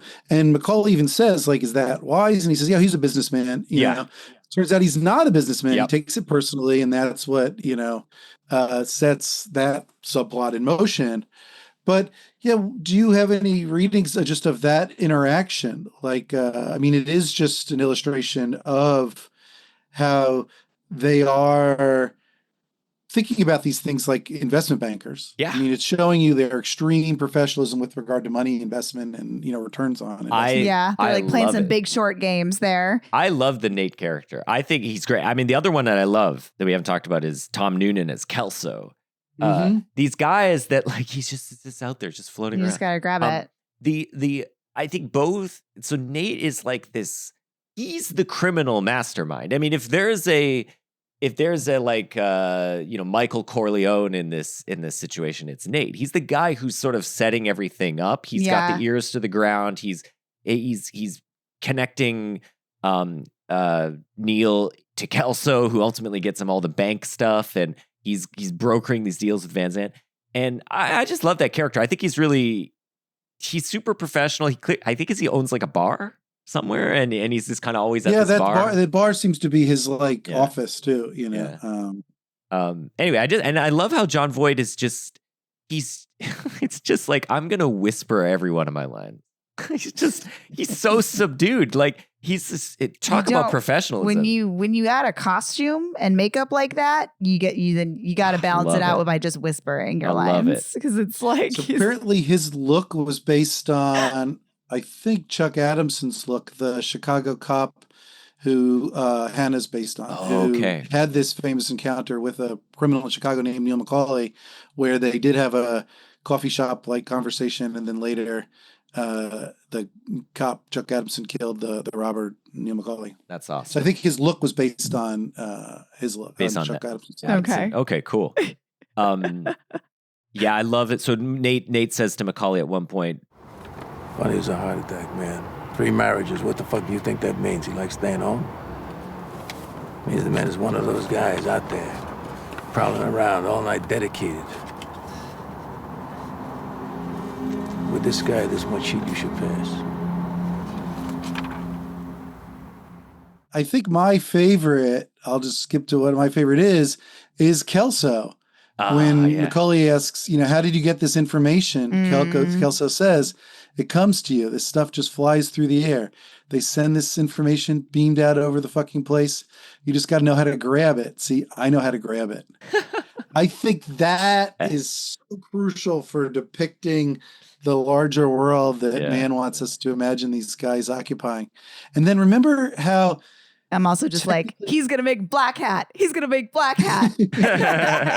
That's where it turns. Yeah. That's where I don't think he does not pick the right visual, metaphors there to depict what he's trying to talk about. But yeah, no. And then, so we have that idea of just, and it resonates with this idea of LA as this diffuse place, decentralized. Yes. And this is, I think, my favorite Macaulay line. What am I doing? I'm talking to an empty telephone because there's a dead man on the other side of this fucking line. That's an insane. That's just an amazing line. That's got to be a line that it feels like the kind of line that man got from one of his criminal buddies. I agree. I think that if we want to make a list of the things that guys like us like about the movie, that scene is probably in the top. Good. It's so good. Because it's also they went to they're in a restaurant. They're in the kitchen of a restaurant at some point. Of a restaurant because they just got burned at that crazy location. The cushions are so good in this movie, but in that big parking lot, wherever the heck that was. Oh yeah, that was a drive-in. Okay. Yeah. Oh, on cool. Centinela. Have you been? Okay. Have you been to it? Where it really was. No, it's not there anymore. Okay. So sadly. But I like presumably car phones. I think we see some mobile phone car phones. But I love all the payphone, random public phone nonsense. But then he's like, hold on real quick. I just got to go. I got to threaten this guy. Let's go to a restaurant, get in the kitchen. And all his guys are certainly Chimino's there just being treat us I just love what, how did they get into this kitchen? I love it. We've talked about the other two. Macaulay to Edie, I'm alone, I'm not lonely. And then a line Macaulay says to everyone who will listen. Guy told me one time,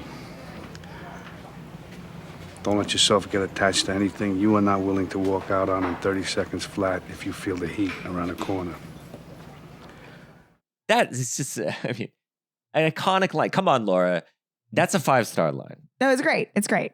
It's just, I want to talk about that line because that's actually, when I first saw it, whatever it was, 25 years ago, now we can put on our philosophy professor hats for a hot second. I had been really into Hellenistic ethics and stoicism, as an undergrad, and thought, that was this amazing possibility for how you might live your life. This idea of disciplined detachment, and Epictetus says things that are exactly the same as that. There's a time limit to your commitments. You've got to be willing to walk away from any of them. And an attachment will be a form of, it encumbers you. Any attachment that you're not willing to walk away from, even life itself, encumbers you. So, I remember that line gets repeated twice. I remember seeing the movie, hearing him say that line, and having the thought, this movie is a kind of existential test for Stoicism. This is showing us what somebody's life would be like if they were actually completely committed to that idea of disciplined detachment. And then we're supposed to ask ourselves, can we identify with that or not? Yeah.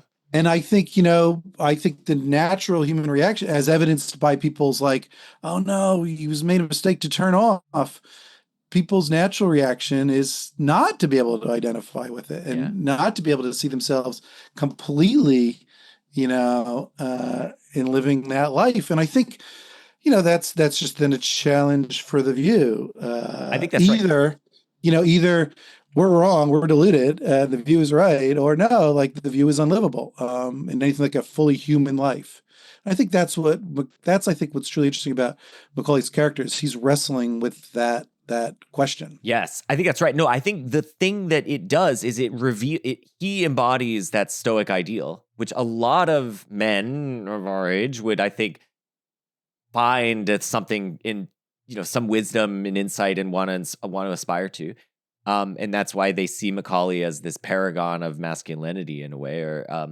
But when you actually look at the details of his life, you realize it's miserable. His life is horrible. And is really, for me, very little to aspire to, even though there's a surface to which he embodies something which does, when you say it, sound cool. But I think it is, his life is closer to what Hannah describes his life as, very honestly, when he says to Macaulay, "My life's a disaster zone.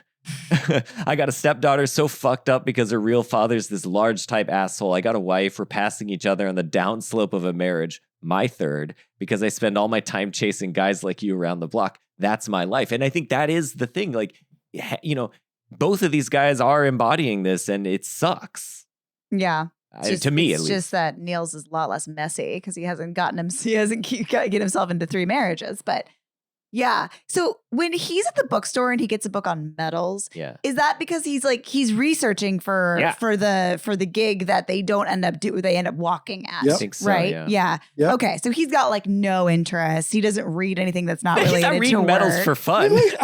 Okay, can I intervene? Yeah. No, he has interests. They're in mechanical engineering and metallurgy and how to break into the precious metals repository. So that's the flip side of all of this. Yeah. I think if you think, to use the terminology of the movie, that ball games and barbecues are, the standard for a happy life, then of course Macaulay's life completely fails.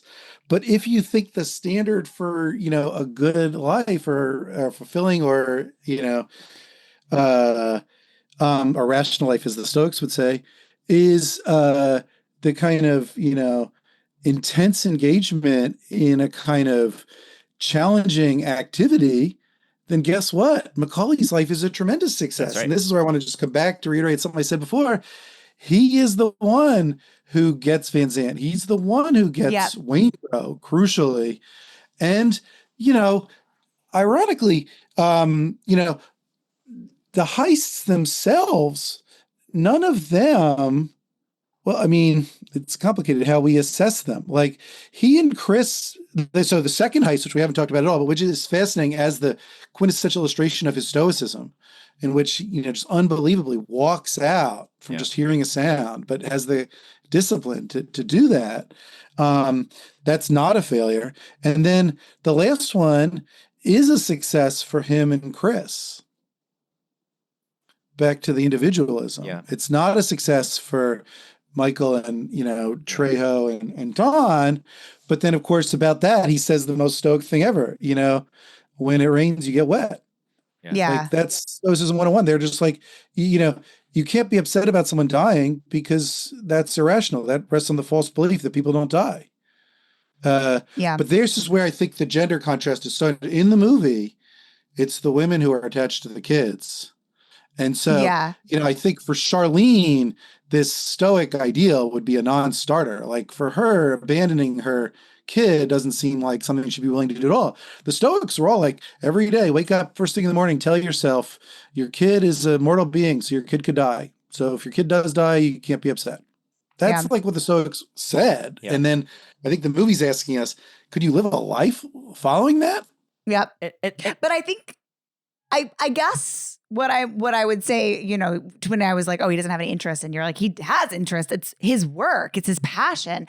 He just doesn't make it look very fun. Like he doesn't look like he's enjoying himself ever when he's doing his work, when he's reading his metallurgy, when he's doing he's just, because he's always having to look over, the heat could be around the corner. Like he just looks anxious and like concentrated all the time. It's unclear whether he has interests for their own sake. I mean, he has interests, of course, insofar as they're in the service of robbing banks and things, but even that doesn't seem like he has interest in for its own sake. I mean, maybe it's the thrill of And Vincent Hanna asked cracking him, the are safe you or whatever. doing That that thing like that you want to be doing? Are you doing what you want to be doing? And he Yeah. says, not yet. So I don't know yeah. what. So again, it might just be in service of something, but it's this persistent desire, but to what end? And it's unclear to us, at least, whether he would be happy and he reaches that end.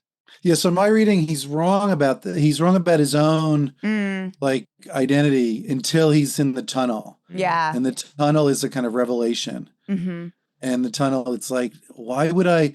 The tunnel, you're seeing him walk away from this dream he's had forever of going to Fiji.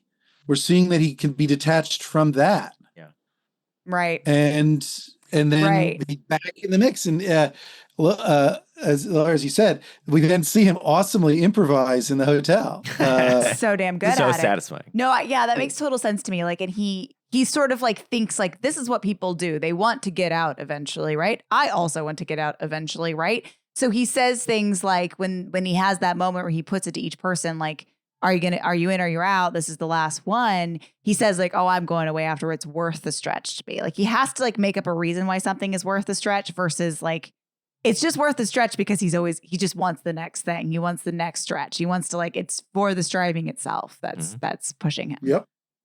I see. I like that. I mean, on the Stoic thing though, I just think like the flip side, just to articulate for our listeners that there's a flip side to the Stoic thing, which is like that it's the attachments in our lives that give them meaning. And so like, well, not according to the Stoics. No, of course. But the flip side, the opposite position is that these guys are living a life largely devoid of meaning. And I kind of articulated this earlier with just like, the idea that you merely set yourself to an end and then derive meaning from sort of successfully reaching that end, you might think is a kind of it. When I put it in that kind of stark of terms, it feels insane because the end could be literally anything. And whereas normally we think of it like, no, I mean, sure, there's a certain degree of arbitrariness with what we form attachments to, but those attachments create special relationships between others that form a kind of value in our lives and make us, derive are part of what drives that meaning in our lives. And you see it even with Hannah and Macaulay, in that although they've cut everything out of their lives, they found each other. And you might think the moment that they have derived the most meaning is when there's this mutual respect for each other that they share in the diner, when they sort of recognize one another, they see themselves in the other. Who else are they telling their dreams to? Yeah, they have no one else to tell their dreams to. This is where they finally confide in someone else, and that sharing. Do you think he's ever told Justine he's got that dream? No way. No way. No way. That bond right. is you might think that's that's a moment of genuine value. And of course, that's an attachment. That's a bond that's formed between two people. It's a moment of vulnerability. And so anyway, that would be like the flip side to like maybe the film, insofar as if you read it that way as like a piece as that is valuable for them. That is the film pushing back a bit on the sort of Stoic idea of just like, cut all ties with everything and form no attachments, and then you'll never be disappointed. Sure, that is true. You'll never be disappointed, but you'll also never be fulfilled. I think that's what the movie's asking us. Yeah, I think that's the question it's raising. Yeah, so nicely. And then you brought us full circle back to the relationship that we see culminating in that end scene where they are holding hands together. Yeah. They're the only two people who understand each other. Yeah. But they're in this tragic predicament on being opposite sides of the law, so they can't coexist. They can't. Yep. I think it's a great movie, Laura. Laura's now convinced it's a great movie. Maybe I think it's we a just wonderful watch movie. it like every 2 years instead of every 6 months. Zed, I'm so glad you suggested Heat, because we otherwise probably would not have done it on the podcast. I have pushed back against doing it many a time on the grounds that it's been well covered. It's been well covered, but I think we did it. We broke new ground. As you put it at the beginning, Zed, it's this film that you could just have a shorthand because everybody's seen it and they kind of know it well enough, and And so you could just kind of proceed under that assumption. You'd be and like, are you a Neil? Are you a exactly? Are you It's like Sex in the City. Are you a Charlotte? Yeah. Are you Yeah. a Ralph? I'm a Ralph. And so Zed, are there any things that you like? Are you on social media? Do you want to promote anything? This is usually when we get plugs. I don't have any online identity. I'm like, Good for I'm like you. Neil McCauley. I'm like Neil McCauley. You know? Yeah, it's actually weird. He's got no furniture. We've been looking at him. Yeah, he's just sitting silhouetted. in an empty room. But it's got the ocean in the back on Zed. Zed, can you also share? So we when we asked you at the beginning, tell us about the film. You shared this meme, and do you want to just describe this for the listeners here? Oh, sure. Yeah, I should. Where did I put it? Put it in the chat. Yeah. This to me just sums up, the kind of conversation that we've just had. Yes. That we, I knew we were going to have. Yes. So it's a screenshot of two people texting, and the person A says, why do you like this movie so much? And then they post the poster from Heat. And then the second person responds with, I'm glad you asked. And then we see a voice memo attached, and you can see at the right of the voice memo that it's 6 hours, 2 minutes, and 47 seconds long. So I will say, I have not that often, but it was tail end of the pandemic. A friend had never seen Heat before, and she was over with me and my wife, and so we had dinner, then we watched it, but I, of course, gave commentary on it with lots of pausing, so I think the viewing took 6 hours. Well, then It's like a director's commentary with Zed's commentary. Yeah, Zed's commentary with pausing. How did the friend react to the hold on, let me pause, and were they cool with that? She put up with it. Okay. Yeah. I know a few people who would allow that, and I know many more people who would have just walked out Who on would this. allow that? Her husband's a philosopher. Okay, that so she's used to it. That explains it. Yeah, I don't know that you've ever done that to me, Jess. After we watched Tenet, we then did the pause viewing so that you could I had to diagram. You had to diagram it. So that took. But I had already seen it once. I think if you were trying to diagram it for my first viewing, I'd be pissed. Yeah. Well, here's maybe a last question. Yeah. Do you have any things in the movie that you don't understand? I have one thing. I think every sentence is saying something connected to the central themes that we've been talking about, except for I don't understand why Bosco says at the dinner, we see first Macaulay's crew having dinner together, then we see Hannah's crew having dinner together in these kind of mirror images. And Bosco says, he tells a story about some kid he was friends with growing up, and he folds his fingers over each other. And I have no answer to the question of what that is supposed to mean or why that's significant. My guess, I have no idea, but my guess is that Michael Mann was talking to some cop and they told something like that story, and he was like, great, I'm going to throw that in there. That just feels like a Michael Mann got it from some cop. What was that guy's or something. name? They toast to him too. Oh yeah, they say his name. And then he says, he even says his last name, and then he says, you don't need to know that or whatever. Oh my gosh. It's like an Italian name or something. So that's my mystery. That's a good question. I don't know what that's about either. But I did notice it this time that, they really spent a good minute on that. Well, here's the thing. We got to find the one Heat Minute episode on that minute. Okay. Blake will probably have an answer. See, that's the thing. Yeah. There's a record for these things. Yeah. Because I will say, here's a phenomenological question. My sense, and maybe I've just watched it too many times, I think of it as an extremely fast-paced movie, even though it's almost 3 hours long. I completely agree. No. It's not boring. Come on, Laura. Wild. It cooks. That's wild. No, it totally cooks. It's like Amadeus in that regard. Like it's 3 hours. It just cruises. Laura's That's laughing. my sense. Oh yeah, I'm with you, Zed. Flies by. Yeah, I'm with you. It totally flies by.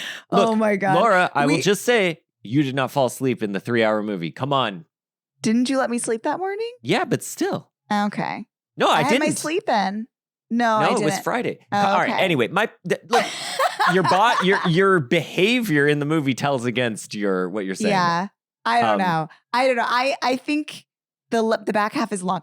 We paused for me to go get some food, and you were point. like, it's halfway. I really thought we were almost done. Like there was like a lot more to go. I don't know. It is a movie I wouldn't where call it fast. It is a movie where, like, at the 2 hour mark, when you realize there's 50 more minutes, you are like, huh. What more can happen? Yeah, but Because like, we haven't even gotten to the still. heist yet, but like the bank thing. Yeah, the bank thing is right at the middle mark. It's in the middle, right not at the exact middle. 2/3. I Yeah, thought it's right at There's the a whole other 2/3. third of the movie after the bank heist. Like a half of the movie. Yeah, almost a half of the movie. It's wild. I forget about that every time. All right, guys. Thank you, Zed, for being here. And this was great. Thank you so much. This was a delight. It was great to talk to both of you. Yeah. So we are at CowsPod on Blue Sky and Instagram and Twitter. You can find us on the web at cowspod.com. By the way, we got to do some social media promotion for this. We have a new merch site, shop.cowspod.com. Okay. So tell us about we that, got Justin. all new shirts and hats and hoodies and bags and stuff. We decided to switch our merch over to a different site, and it's great. People should check that out. Please leave a rating and review if you like the show, because that helps keep the algorithm happy. And in 2 weeks, we'll be discussing Tinker Tailor Soldier Spy with more philosophers, Abe Matthew. So join us for that. Thanks, guys. Bye.